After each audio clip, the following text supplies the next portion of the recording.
Chromosomes. Little strands of nucleic acids and proteins are the fundamental genetic instructions that tell us who we are at birth. Most people are born with 46 chromosomes, but each year in the United States, about 6,000 people are born with an extra chromosome, making them a person with Down syndrome. If you've ever encountered someone with Down syndrome, you know that they are some of the kindest, most joyful people you will ever meet. They truly have something extra. My name is Lisa Nichols, and I have spent the last 24 years as both the CEO of Technology Partners and as the mother to Allie. Allie has something extra in every sense of the word. I have been blessed to be by her side as she impacts everyone she meets. Through these two important roles as CEO and mother to Allie, I have witnessed countless life lessons that have fundamentally changed the way I look at the world. While you may not have an extra chromosome, every leader has something extra that defines who you are. Join me as I explore the something extra in leaders from all walks of life and discover how that difference in each of them has made a difference in their companies, their families, their communities, and in themselves.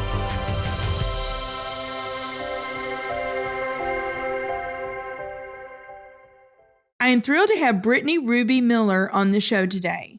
Britney is the CEO at Jeff Ruby Culinary Entertainment and the author of the book 5-Star Life. If you like this episode today, please go to Apple Podcasts or wherever you listen and leave us a 5-star rating. So Britney, I have been looking so forward to this episode with you. My goodness, I've got pages and pages and pages of notes, literally.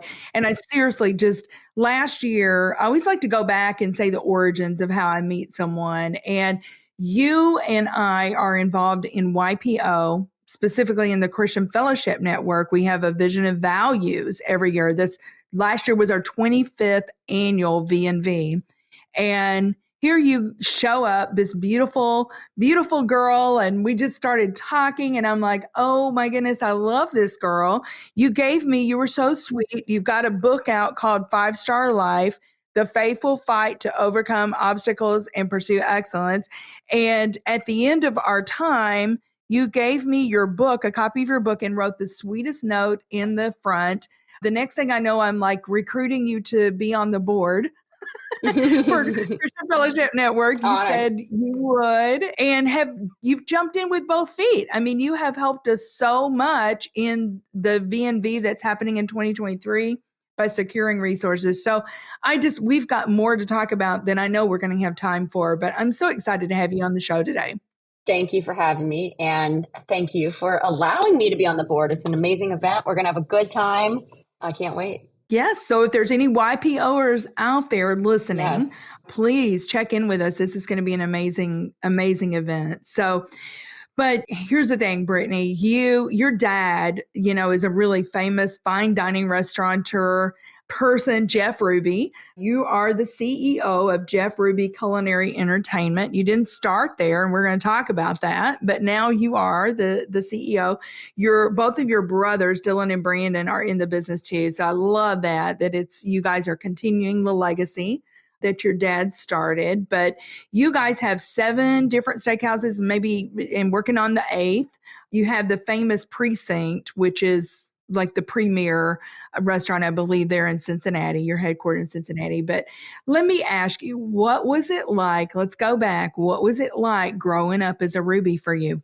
Growing up as a Ruby was adventurous, I will say. My father is very colorful and outspoken, but I joke that I just wanted my last name to be Miller instead of Ruby when I was growing up and fly under the radar. And ironically, now I married Caleb Miller. And so I am a Miller, and I love my name so much now that I changed my middle name to Ruby and refer to it as my stage name. So Caleb wasn't the type of guy that wanted me to hyphenate my name. We'll just say that. So, but growing up as a Ruby was tough in the sense of, there was a couple of very traumatic things that happened when I was a kid. And I think that really is what drove my reasoning to want to fly under the radar. There was a lot of attention. My dad was in a horrific car accident that started the rumor mill because of the situation that had happened. It was not good. Oprah was reaching out. She wanted an exclusive. We were on front pages of magazines, and kids at school teasing me about some things that happened. And I think my parents, my dad ended up just really at rock bottom, jumped out of a car, and had a head injury. He was pronounced brain dead. And so that was tough. He was in a coma for a month. Miraculously, he pulled through, and anytime he thinks about it now, he cries, just thinking what would have been for the family. So God's grace was just hovering over him and over our family. But that caused a lot of, embarrassment and things that happen with kids that probably not normal. The flip side of that, I wouldn't change my childhood at all. I love my dad so much. He is my idol.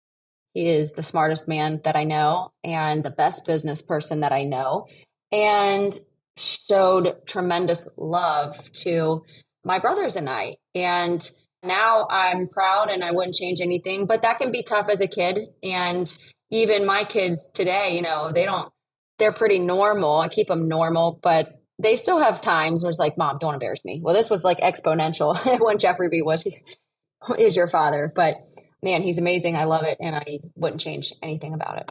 Yeah. Well, and I have told you offline, we could probably do a whole podcast, just Jeff Rubyisms, because your dad has just gotten in, and we're going to talk about some of those. But take us back though, because your dad had something like a rags to riches story. It didn't start out well for him. He had a hard life growing up. So tell us a little bit about your dad's background. Yeah, he ran away from home when he was 15 years old, as no one really ever claimed him as, his father. His mom was married 4 times. He calls them his forefathers. And he had no real relationship with any male figures in his life that he really wanted to make proud. So he was hitting rock bottom at 15 years old. He runs away, sleeping on the boardwalk in New Jersey, and a high school football coach took him under his wing, and he essentially went from failing to being a complete, sit in the bench as an athlete, to an All-American, going to Cornell on a full ride scholarship, going undefeated in wrestling. And when he graduated from Cornell, Weingartner Hammonds, who's the hospitality group, a great one, recruited him. And he moved to Cincinnati because he was a Reds fan. That was really the only reason. Was that or Syracuse. And he made great friends at the Holiday Inns that he ran. And he was always a promoter. He was always a promoter, very, very good at marketing, and he turned the Holiday Inn into the place people wanted to be at, and including the Reds. And so through the relationships that he made with Pete Rose and Johnny Bench, they backed him on his first restaurant, The Precinct, which is the longest fine dining white tablecloth restaurant in Cincinnati. And that was the flagship. That's what started his career. And then basically from there, he didn't grow too fast. That's like a huge warning for people ask me questions, advice or whatnot, especially in the restaurant business. That is not the most stable.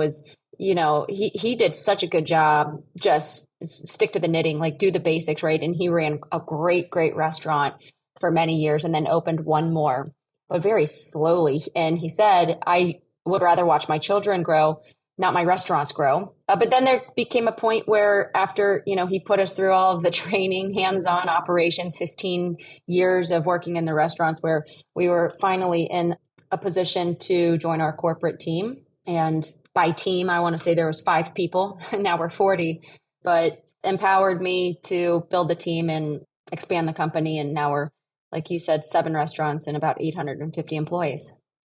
Yeah, it's such a remarkable story. Well, your dad, and you've already kind of alluded to this a little bit, and, Britney, but he did tell you guys, find out what you love to do, find out what you would do for free, and make that your career. And that is precisely, you grew up kind of watching the restaurant business. So I think you were like 5 or something like that, and had already decided kind of what you wanted to do. So, you've done a lot. I think I counted up. I think you've worked in just about every restaurant, and you've had 11 roles. So you started out as a hostess at the waterfront, and then you've been assistant manager, corporate service director, director of guest relations. You've had a lot of different roles. And I love that about your dad too. You said you wanted to be in the corporate like earlier, but he said, no, all my kids, they started out at the bottom. and you and I have talked about that offline, and the respect that you guys have from the frontline employees, Brittany, is probably so much greater because they know you've done the job. You've done the job and you have even more empathy and understanding of what their job is, but they respect you guys for that. Yeah, to your point, I thought when I got my undergrads from University of Cincinnati and I was just ready to, all right, I'm ready to take over. And he's laughing. He's like, put on a server uniform. So I did that.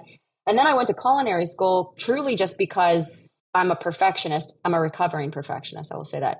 And I wanted to make sure that I knew what I was talking about when I spoke to our chefs. And that's where I fell in love with cooking. And so my brothers and I do this because we absolutely love restaurants, hospitality, and food. That's it. This isn't like we're on some huge growth plan to have 20, 30 restaurants and sell the company. I mean, this is like, we do this because we love it. We have an incredible opportunity to blow people away. I think the bigger picture for us is there's something sexy about the restaurant business and the ability to make a difference by relationships we have, whether it's celebrities, politicians, picking up the phone, getting on a phone with the governor. It's nice to come to a Jeff Ruby restaurant and have USDA prime steak, some wine and great desserts. I gave a TED talk on that, but for us, that's the way that we're using our footprint to be able to have change, make change within the foster care system, which is our cause. And that's the bigger vision. We have our vision statement is to very, very simple. It's a culture of care for our communities, our employees, and our guests. And there's an easy way to do that when you have great restaurants. It's not as easy, to open up the doors to the manufacturing company or the IT company. People want to be in our restaurants, and that's what we do, and we love to do it. Well, wow. There's so much packed in there. There's so much packed into what you just said, because really and truly, at the end of the day, it's a love for people. It's a love for people and making that emotional connection with the people that come into your restaurant. You can totally just make their day, right, Brittany, by the service and the outstanding meal that they have. I mean, wow. I mean, you're right. It's special, and you guys have been so successful. In fact, I told you I'm a big TripAdvisor. I read TripAdvisor. I read, every Google review of things. I mean, before I purchase, but I did go and read some reviews on the Jeff Ruby restaurants, and I'm going to read just a few of these. The experience was unbelievable. From beginning to end, it was hands down the best restaurant experience of my life. I mean, that is crazy, Brittany. Food was mouth-watering. Staff was super friendly, helpful. Atmosphere was breathtaking. It is said that you get what you pay for. And that is what we received. The best food, the best service, the best eating experience of my 42-year life. Hats off to you and your team. Keep doing what you do. Here's another one. The precinct never disappoints. Went out on a limb this visit and tried the salmon. Wow. The mac and cheese is a must order. We also tried the peanut butter pie for dessert. It was amazing. Very rich, but perfect flavor and texture. A mind-blowing experience. I mean, I've got many reviews here, Brittany, and it's crazy. But, this culture of caring, not only for your employees, but for every customer that comes in, I think that's what kind of sets you guys apart. But let me ask you this, and then we'll take a quick break. But I know these last few years have been just really difficult. I mean, a lot of restaurants had to close their doors, right? Because people were not going to the restaurants. How did you guys pivot? How did you handle things during this pandemic that we just came out of? Wow. So 100,000 restaurants closed permanently forever. They'll never reopen their doors. And what's absolutely heartbreaking is when you talk about my dad and the American dream, that is, restaurants are the American dream, and we need restaurants to survive, which is why I was so floored that we were being shut down and not deemed essential, being 51% of the food supply chain in America and the number 2 largest employer. So I think for me, I stepped into advocate for my industry. And before I knew it, it was on the national level, at the federal level, and lobbying for the PPP to where we got that thing approved by a call to Senator Johnson in Wisconsin. He was the only one holding up the PPP, and the expiration was the time was running out. And on the call, he signed off, and it hit the news the next day. And unbelievable opportunity, as I said, to be able to pick up a phone and just call whoever we need to make things happen.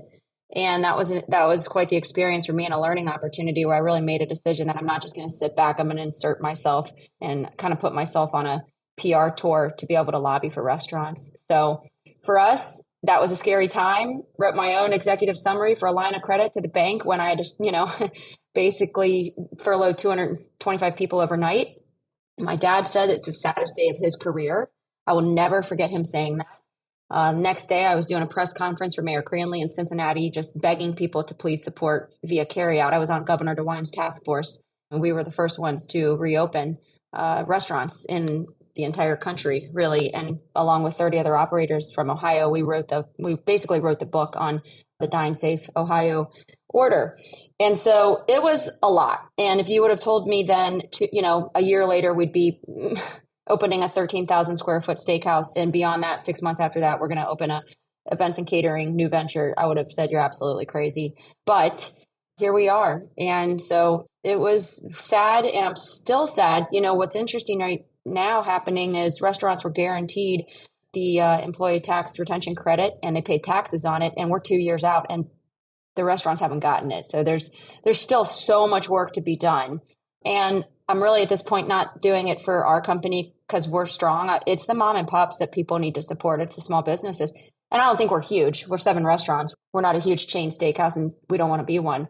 But it definitely was for everyone in whatever way, an experience that we'll never forget. Yeah. Wow. Well, I love, Britney, how you went and advocated, and you're doing it still. And you said it's not for you guys, it's for the other mom and pops out there that continue, that need to continue. So I love that you stepped in. I mean, I always say you may not like the way that things are going, or things could be really difficult, but don't just stand on the sideline and complain about it. And you guys did not do that. You rolled up your sleeve and you got busy. So that is great leadership.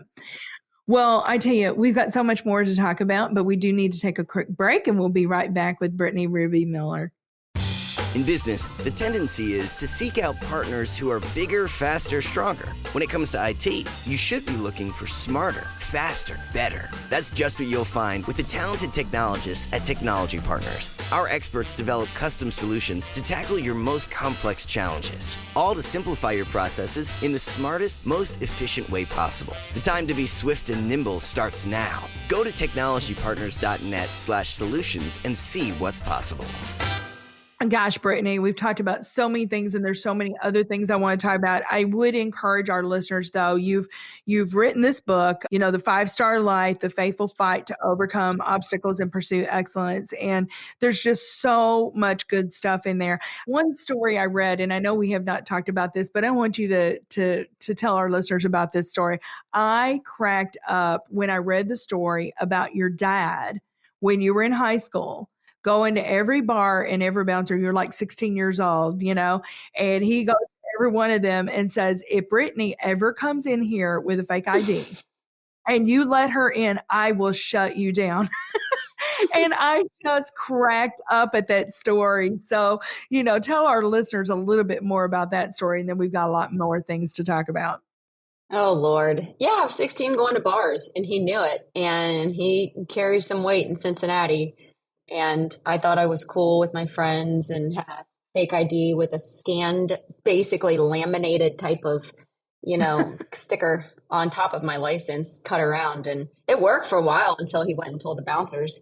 And they peeled it off and said, get home and go tell your dad. Actually, they said, we're going to mail this to your dad. We have your address.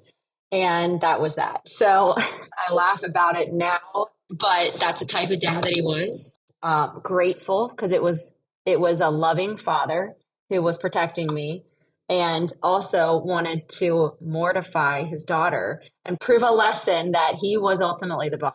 And there's nothing in Cincinnati that I'm going to pull on him. I mean, that is such an amazing story. And, you and I've talked about it, and you said you were mortified and not happy with him. But, in retrospect, it's like, I'm so grateful, because where would I be if I hadn't had a father that was protective like that, So, Britney, there's so much here, but here's what I would love to talk about. So, you've risen through the ranks. You are the CEO of a very well-known culinary experience.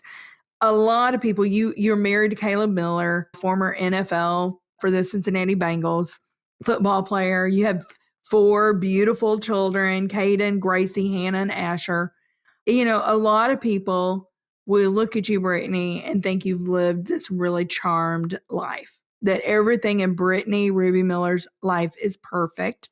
But I know that everything has not been unicorns and rainbows for you. And you've had some really hard things. I mean, your dad, you've already kind of talked about that, but your dad was in a very serious car accident, not knowing if he was going to live or not. Caleb had an injury, right? And when he was playing against the Seahawks in 2007, that basically ended his football career. You had seizures at one point. You started having seizures and you were driving. I mean, you could have been in a very serious car accident. I mean, you've had a lot of hard things in your life.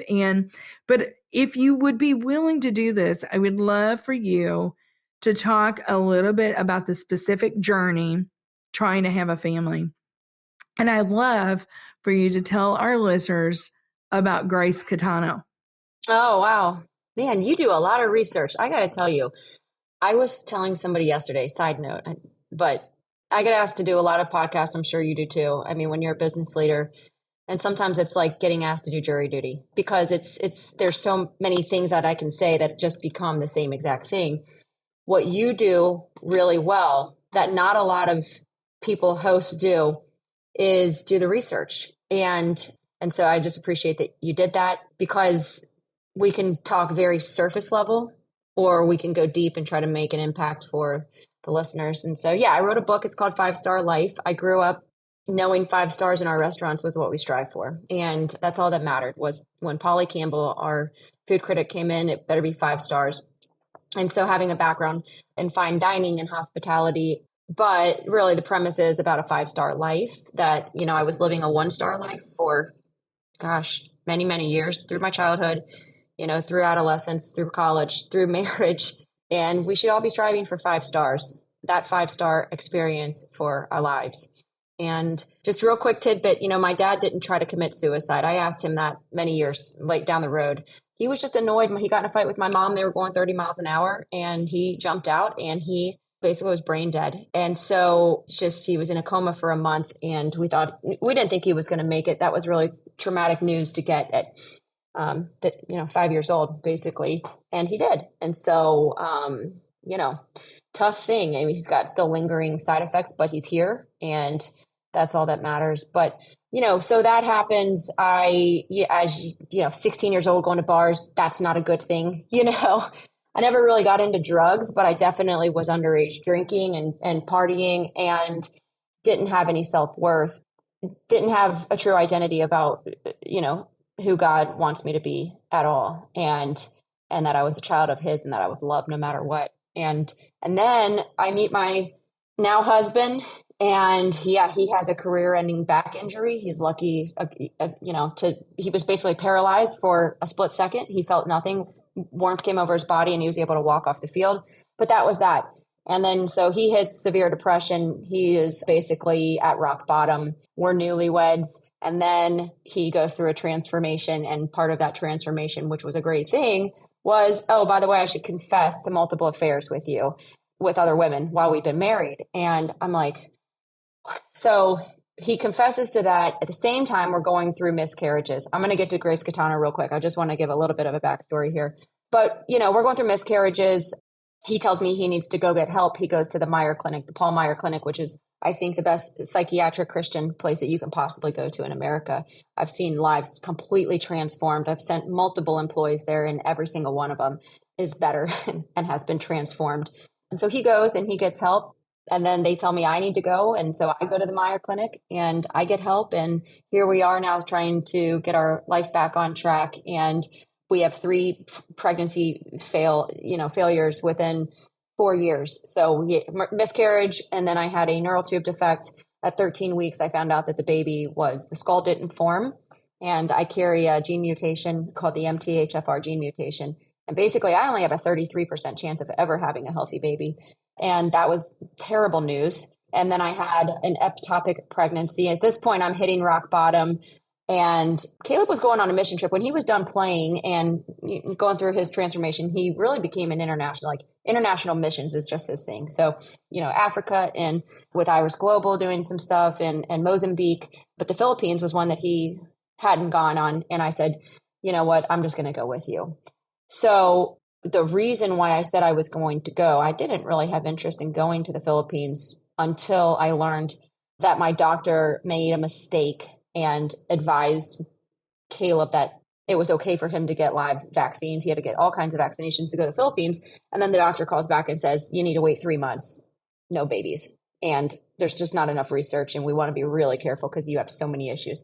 So I'm deflated. I'm like, you know what? At this point, I'm going to the Philippines. I take a pregnancy test just to be sure because the guy's like, do not, find out you're pregnant in a third world country. So off we go. Took a pregnancy test actually at the airport with my pastor's wife was like, we went with our church and she was praying for me and she's like, just get on the plane and go, but I wanted to show her, see, like, I'm not pregnant, right? I'm not pregnant. I'm crazy. Should I get on this plane? Yep, you should go. You're good. Anyways, I started speaking, I was asked to speak to about 2,000 youth at this outreach in a huge stadium with a Filipino translator. And I didn't even know what I was going to talk about. It was just, what am I going to talk about? I'm miserable. I'm depressed. I've been given this horrible news that it's very unlikely I'm going to have babies.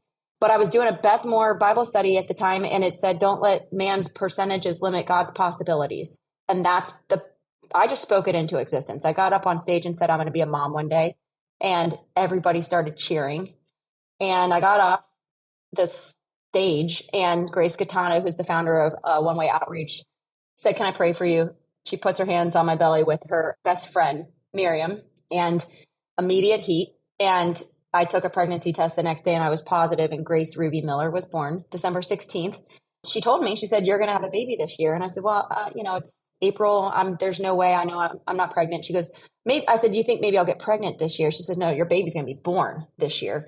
And 2 weeks before the end of the year, she was born. And so that was pretty wild. Unbelievable experience. Miracles are real. I didn't even have any of the medicine or anything that they wanted me to be on, hormones and all of that to prevent the miscarriage happening again. But now we have 3. I have 3 with Caleb, and he has, my stepson is 17 years old, but we have Asher, who's 5, and Hannah, who's 9, and Grace, who's 11. And it is all by the grace of God.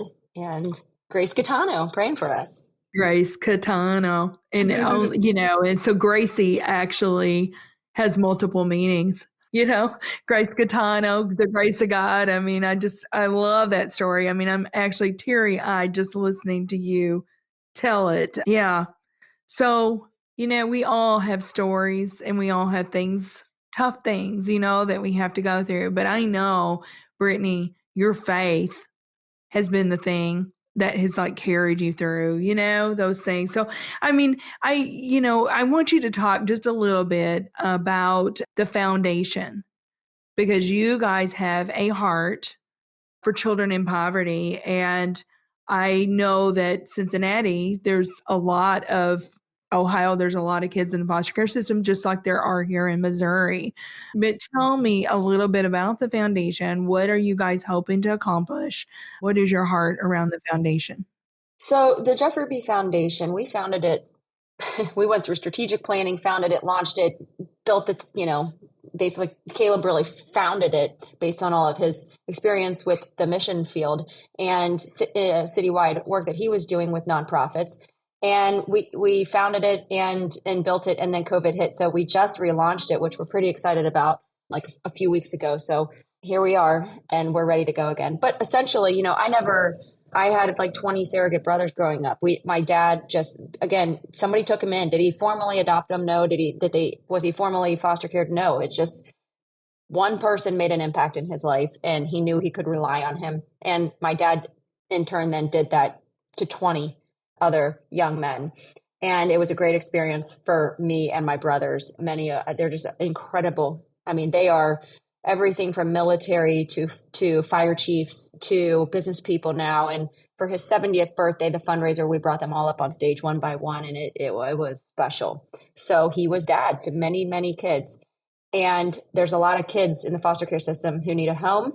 And as I mentioned, we have great restaurants where we can do some political work. We've been to DC multiple times, and honestly, sitting down with city leaders and politicians to really talk about how do we move the needle with poverty. And we believe it starts with this cycle of foster care system, foster kids who are in a system that is tough. So that's basically what we're trying to do. We want to place kids. We want to be part of that. And so we support a lot of grassroots nonprofits. We're big with kinship care and kinship and wraparound care and other creative ideas that there's a lot of great nonprofits are doing to be able to help kids, even if you don't have the ability to formally foster, to still have influence in their lives. So we will have our first fundraiser in June at our new event center. So I hope you'll come up. And that's basically it. And the other piece I will say is, we don't actually do the work. We just fund other nonprofits that we feel are doing really, really great work, but don't have the structure or the infrastructure to be able to do things on a large scale. So we raise money at fundraisers and help support the nonprofits here around Cincinnati. Yeah. If our listeners wanted to get involved in that somehow, Britney, how would they find you? JeffRuby.com. So foundation should be up there on the Good. Awesome. Very good. Well, one more question, then we're going to talk about something extra. Britney, I mean, you've got a lot going on. You got 4 kids. I'm hoping that Caden, you'd said that he may be coming to Mizzou, which would be so awesome, which means you and Caleb hopefully will be in Missouri a little bit more, Yep. So that's that far from St. Louis. But, you've got kids, you're running the Jeff Ruby Culinary Entertainment Group, you got a husband. I mean, you're doing so much in the community. How do you, Britney, how do you stay centered and how do you stay grounded and how do you keep all of the plates spinning for you personally? Day by day. I don't believe in work-life balance. I just believe of being intentional, and that's it. So for me personally, the idea that I just need to have all the structure and balance to me is just it's never going to happen. And so it's every day I check in with the kids. How's your love tank? Today Hannah came out to my car. I was driving into work and she said, I need a date this weekend because my love tank's a little empty. And I said, you got it. They know I would drop anything, anytime to spend time with them. Nothing else matters. I do schedule. I think this is, I guess, a good tool. I schedule a lot of short trips with them. I put it on the calendar. So I do, we're going to be gone for Thanksgiving for a week. That to me is I'll have a week of intentional time with them. They understand leading up to that. Mom's going to be busy, and I'm pretty holistic. So I take care of my body, take care of my mind. I don't read as much as I would like to. I'm getting my master's right now, my MBA, just for fun. I thought that'd be another thing I should throw on the plate. So when I'm not in school, that's usually my time. But I basically have lowered any expectation that it's ever going to be perfect. I don't think that's going to happen. Yeah, that's good words. Good words there. Well, Britney, what do you believe is something extra or extras, I'll give you a few, that every leader needs to lead well? I think there's something extra. I could say, empathy, sensitivity, caring, all of that. To me, that goes without saying. You better have all of that. The something extra is the transparency that I've got to have hard conversations sometimes with my team. And call it positive tension, but deep down, they know my heart. They choose, right? They're choosing to work for us for a reason. So I think there's a lot of trust, but positive tension to me and accountability that they still have to perform and do the best job that they can possibly do has been something that I have found to be very beneficial, because if you're if you're too easy on kids, right, or too easy on your employees, and everybody is all the time, it's rainbows and unicorns. It's just, there's not a level of respect. And I think one of the things one of my mentors said is when you have to have those tough conversations, you want somebody walking out of your office saying, man, I feel good about that black eye. I feel good. I want to go and change. I'm like, yeah, that felt good. I needed it. And so there's all the feel good stuff, but I mean, I'll call a spade a spade. I can be very direct. I can be very transparent, sometimes probably too transactional. But at the heart of it, I think your employees need to know that you're a good quality person and you love them and that you care and that you're working in the best interest of your company and also your people. Yeah. Well, and Brittany, the thing is, when you have those things in place, when you have the love and the care and the concern and they know that you really do care about them, you can have those hard conversations. It's easier to have that when that trust is there. If the trust is not there, then that is when those conversations go poorly. That's the part you can't fake that. That's what I'm saying. As long as they know at the core who you are, then the trust is there to be able to have the positive tension. Yeah. Well, one more thing. What are you most excited about right now? What am I okay, my operating plan for 2023. I don't know. I guess that's it. That sounds so boring, but we have some big goals for next year. And so I want to get it on paper and look at it. We just had a strategic planning meeting yesterday with my executive team. So that's it. Work-wise, family-wise, I'm just looking forward to taking a week off and being with them on the beach. Yes, that sounds awesome. Well, Brittany, this has been so much fun. Literally, I think I could spend hours and hours just talking to you about all kinds of things, but we don't have that kind of time and we don't want to do that to our listeners. But I just appreciate you making the time today to be on the show. Thank you for having me. Thank you for listening to today's show. Something Extra with Lisa Nichols is a Technology Partners production. Copyright Technology Partners, Inc., 2019. For show notes or to reach Lisa, visit tpi.co/podcast. Don't forget to leave a review on Apple Podcasts, Google Play, or wherever you listen.